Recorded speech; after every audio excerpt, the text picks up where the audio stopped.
नमस्कार, यंग भारत के prime time video में आप सभी का स्वागत है। मैं हूं आपके साथ ज्योति यादव। 3 दिन बाद भी इस सवाल का जवाब साफ नहीं हुआ कि जगदीप धनखड़ के बाद देश का अगला उपराष्ट्रपति कौन होगा, जबकि संभावित नामों की फहरिस्त काफी लंबी चौड़ी है।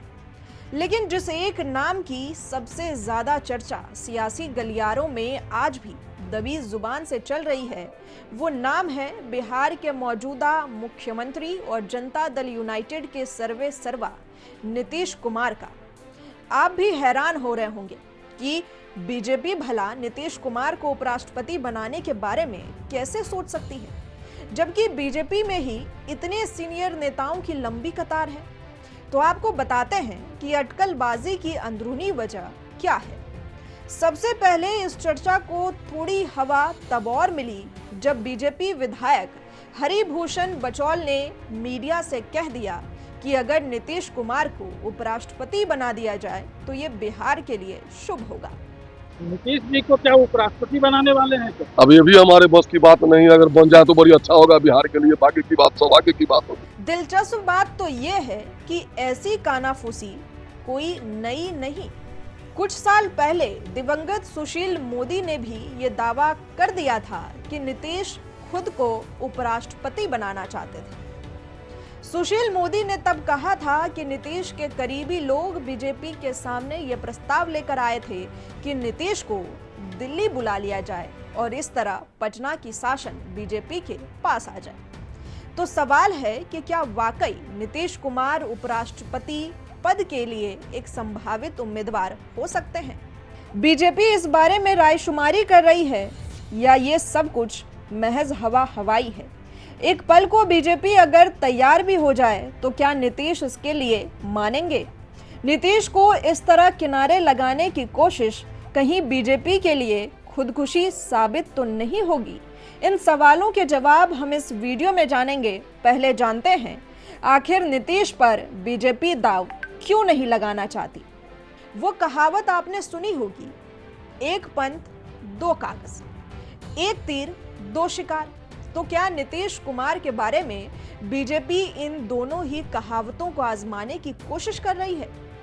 क्योंकि बिहार में बीजेपी नीतीश कुमार और उनकी पार्टी जेडीयू को आम सभाओं में, संबोधनों में तो बड़े भाई की तरह पेश कर रही है। लेकिन बीजेपी के मन में कहीं ना कहीं ये आशंका गहराती दिख रही है कि कांटे के चुनावी मुकाबले में ये बड़ा भाई इस बार सियासी बाजी पलट पाएगा। इस सवाल को कुछ राजनीतिक तथ्यों से समझिए। बीजेपी की ताकत लेकिन चेहरा नहीं। बिहार विधानसभा में बीजेपी के पास जेडीयू से दुगनी सीटें हैं, लेकिन फिर भी सीएम चेहरा नीतीश ही बने हुए हैं। बिहार बीजेपी आज भी एक मजबूत नेता की कमी से जूझ रही है। सुशील मोदी के बाद ऐसा कोई चेहरा नहीं उभरा जो नीतीश का मुकाबला कर सके या उनके बराबर खड़ा हो सके। बीजेपी के कई डिप्टी सीएम आए गए, लेकिन कोई भी जनता पर खास प्रभाव नहीं छोड़ पाया। ऐसे में नीतीश का सत्ता पर नियंत्रण बना रहा। नीतीश के फॉल्ट्स बीजेपी के लिए सिरदर्द। हाल के महीनों में नीतीश कुमार की तबीयत को लेकर चर्चा रही।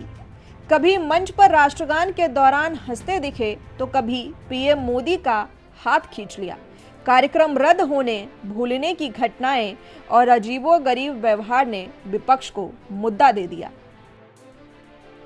बीजेपी इन सब संकेतों को एक शालीन विदाई की वजह मना सकती है। अब नीतीश जी का सम्मानजनक योगदान हो गया है, उन्हें अब दिल्ली में बड़ा पद मिलना चाहिए।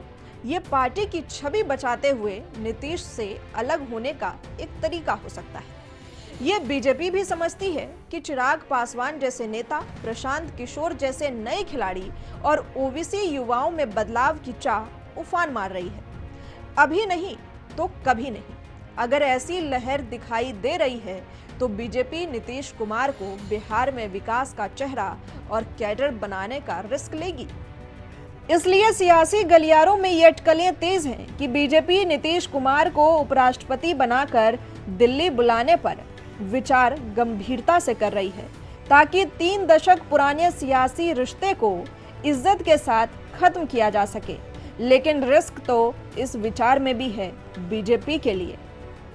वोट बैंक का बड़ा खेल, जेडीयू बगैर एनडीए अधूरा।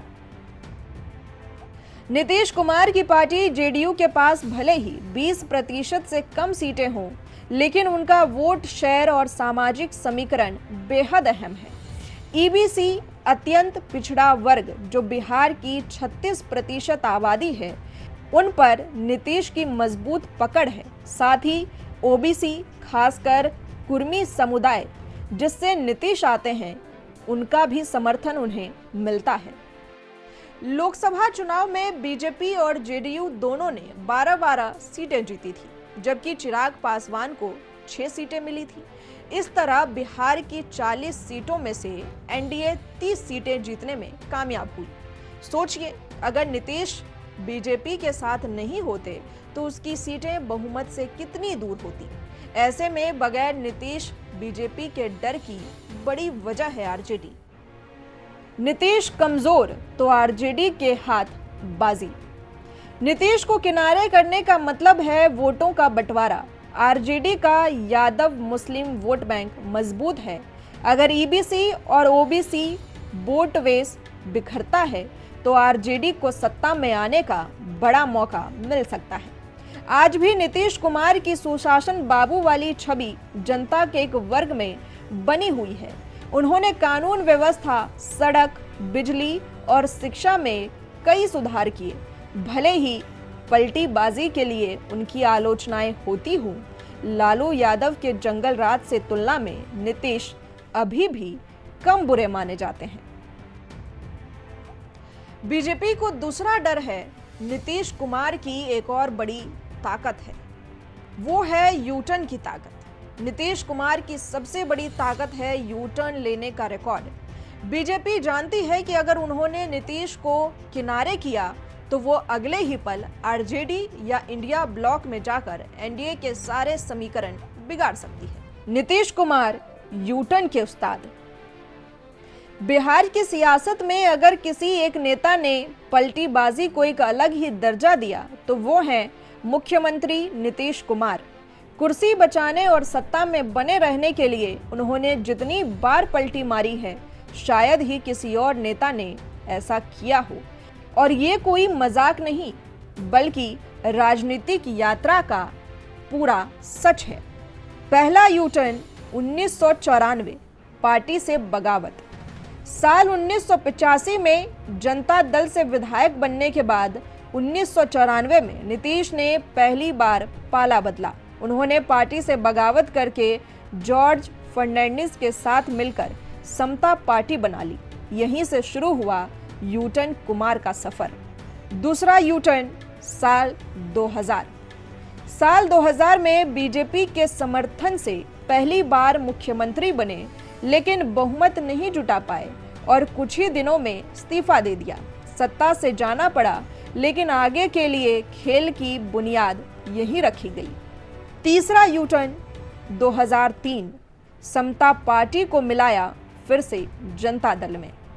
नीतीश ने 2003 में फिर से यूटर्न ले लिया और अपनी बनाई समता पार्टी को शरद यादव के नेतृत्व वाली जनता दल में मिला दिया, जिससे बन गया जेडीयू। चौथा यूटर्न 2013।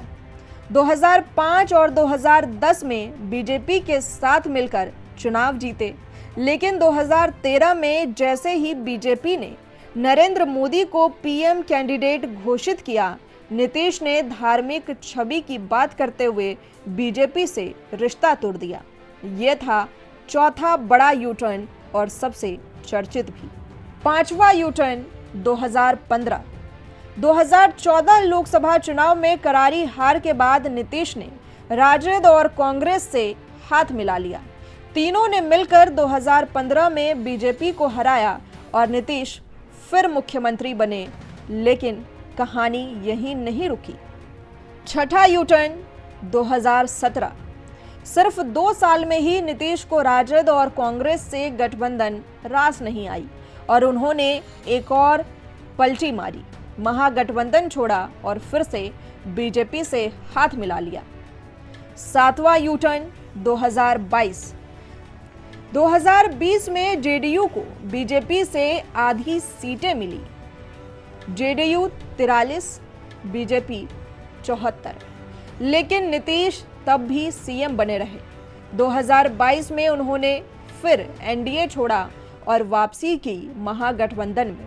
इस बार उन्होंने बीजेपी पर अपनी पार्टी तोड़ने की कोशिश का आरोप लगाया। 8वां यूटर्न 2024 की शुरुआत।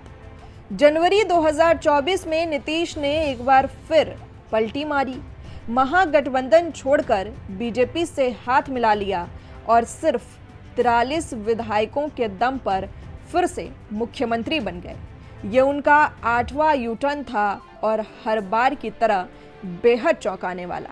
तो अब तक नीतीश कुमार 8 बार सियासी पाला बदल चुके हैं, कभी बीजेपी, कभी राजद, कभी कांग्रेस, लेकिन हर बार मकसद एक ही रहा, सीएम की कुर्सी। बिहार में बीजेपी का डर तो उपराष्ट्रपति की बात क्यों? नीतीश कुमार को दिल्ली भेजने की चर्चा एक ऐसा सियासी विकल्प हो सकता है जिससे बीजेपी नीतीश से शालीनता से पीछा छुड़ा सके, नए चेहरे को मौका दे सके और गठबंधन में टूट फूट से बच सके। लेकिन जोखिम यह है कि नीतीश नाराज होकर आरजेडी या इंडिया ब्लॉक की ओर लौट सकते हैं, तब बीजेपी के लिए बिहार फिसल सकता है। बढ़ती उम्र और कई सभाओं में उनकी खराब सेहत से मिले संकेतों और विपक्ष के आरोपों की वजह से नीतीश कुमार की राजनीतिक यात्रा धीमी पड़ती दिखे, लेकिन अभी भी बिहार की सत्ता की चाबी उनके ही पास है। उनके बिना ना तो बीजेपी के लिए सत्ता की गाड़ी चलाना मुश्किल है और ना ही महागठबंधन के लिए। लेकिन समस्या ये है कि जब तक नीतीश कुमार चल रहे हैं तब तक उनके साथ अपनी शर्तों पर चलना किसी के लिए भी आसान नहीं। इसलिए बीजेपी के लिए उपराष्ट्रपति पद का ऑफर देकर इस झंझट से मुक्ति पा लेना आसान लग रहा हो, लेकिन यह तभी मुमकिन है जब जेडीयू और नीतीश खुद ऐसा चाहे। अब देखना है कि दिल्ली भेजने की ये बहस हवा हवाई है या कोई सधी हुई चाल। फिलहाल आप क्या सोचते हैं, कमेंट में जरूर बताएं और ऐसी ही तमाम बड़ी खबरों के लिए जुड़े रहें हमारे साथ, देखते रहें यंग भारत न्यूज़।